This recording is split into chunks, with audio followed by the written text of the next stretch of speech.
এক সময়ের ছবির হিট নায়ক বিনোদ খান্না একসময় সংসার ত্যাগ করে হয়ে গিয়েছিলেন সন্ন্যাসী। আমাদের আজকের এই উপস্থাপনায় আমরা আপনাদের জানাবো অভিনেতা বিনোদ খান্নার জীবনের কথা। তো বন্ধুরা, আজকের পর্বটি শুরু করবার আগে একটাই অনুরোধ করব, অবশ্যই ভিডিওটি শেষ পর্যন্ত দেখবেন। আর আপনি যদি আমাদের চ্যানেলে নতুন হন তাহলে অবশ্যই চ্যানেলটি সাবস্ক্রাইব করে পাশে রাখা নোটিফিকেশন আইকনটি অল করে রাখবেন। তো চলুন আজকের পর্বটি শুরু করা যাক। 1946 সালের 6 অক্টোবর পেশোয়ারের এক ব্যবসায়িক পরিবারে জন্ম হয় বিনোদ খান্নার। তার জন্মের 1 বছরের মধ্যেই দেশভাগ হয়ে যায়। পেশোয়ারকে তখন পাকিস্তানের অন্তর্ভুক্ত করা হয়।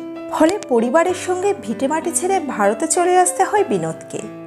প্রথমে ভারতের মুম্বাইয়ে তার পরিবার বসতি স্থাপন করে। কয়েক বছর পরে পরিবার আবার দিল্লি চলে যায়। বিনোদ তখন খুবই ছোট্ট। দিল্লি পাবলিক স্কুলে পড়াশোনা করেন তিনি, তবে পাকাপাকি দিল্লিতে ছিলেন না।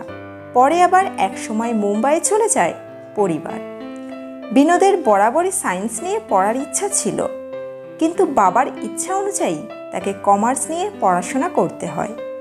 মুম্বাইয়ে পড়ার সময় তিনি কলেজ থিয়েটার দলে যোগ দিয়েছিলেন। সেখানেই প্রথম স্ত্রী গীতাঞ্জলি তালেয়ার খানের সঙ্গে তার পরিচয়। গীতাঞ্জলি বরাবরই মডেল হওয়ার ইচ্ছা রাখতেন। তার ব্যক্তিত্ব বিনোদকে মুগ্ধ করে তুলেছিল। কলেজ পাশ করার পর থিয়েটারে তার অভিনয় দেখে সুনীল দত্ত তাকে ফিল্মে অভিনয়ের সুযোগ করে দিয়েছিলেন। 1968 সালে ফিল্মে ডেবিউ করেন বিনোদ। প্রথম ছবি এতটাই হিট হয়েছিল যে রাতারাতি বলিউডের জনপ্রিয় অভিনেতা হয়ে যান তিনি। পরপর 15টি ফিল্মে সই করে ফেলেন বিনোদ। ইতিমধ্যেই গীতাঞ্জলির সঙ্গে তার সম্পর্ক আরও ঘনিষ্ঠ হয়। তবে বিয়ের কথা প্রথম দিকে একেবারেই ভাবতে চাননি বিনোদ। কেরিয়ারে ভালোভাবে প্রতিষ্ঠিত হওয়ার পরই তিনি বিয়ের সিদ্ধান্ত নেন। 1971 সালে গীতাঞ্জলির সঙ্গে বিয়ে হয় বিনোদের। একেবারে আদর্শ স্বামীর ভূমিকা পালন করেছিলেন বিনোদ খান্না। একসঙ্গেই পরিবার এবং কেরিয়ার সামলেছিলেন তিনি। 1972 সালে রাহুল এবং 1975 সালে ছোট ছেলে অক্ষয় খান্নার জন্ম হয়। রবিবারটা শুধু পরিবারের জন্যই বরাদ্দ ছিল বিনোদের। ইন্ডাস্ট্রির ভিতরে এবং বাইরে বিনোদের মহিলা ভক্তের সংখ্যা অসংখ্য হলেও কখনো স্ত্রীর সঙ্গে বিশ্বাসঘাতকতা করেননি তিনি। বিনোদের সেই সুখের পরিবারে হঠাৎই আসে ছন্দপতন। অশান্তি নেমে আসে তার পরিবারের মধ্যে। তার মূলে ছিল বিনোদ খান্নার আধ্যাত্মিক চিন্তা ধারণা। আচমকাই তিনি ওশোর শিষ্যত্ব গ্রহণ করেন। তিনি ওশোর চিন্তাধারায় এতটাই প্রভাবিত হয়েছিলেন যে বলিউড ইন্ডাস্ট্রি থেকে নিজেকে পুরোপুরি সরিয়ে নেন। আশ্রম থেকে তাকে আমেরিকায় পাঠিয়ে দেওয়া হয়। সংসারের মায়া ত্যাগ করেছিলেন বিনোদ। পরিবারের সঙ্গে সে সময়টা তার থাকা তো দূর, কথাও হতো না ঠিকভাবে। অনেক বোঝানোর চেষ্টা করেও ব্যর্থ হয়েছিলেন পত্নী গীতাঞ্জলি। সংসারের প্রতি উদাসীনতা মেনে নিতে পারেননি তিনি।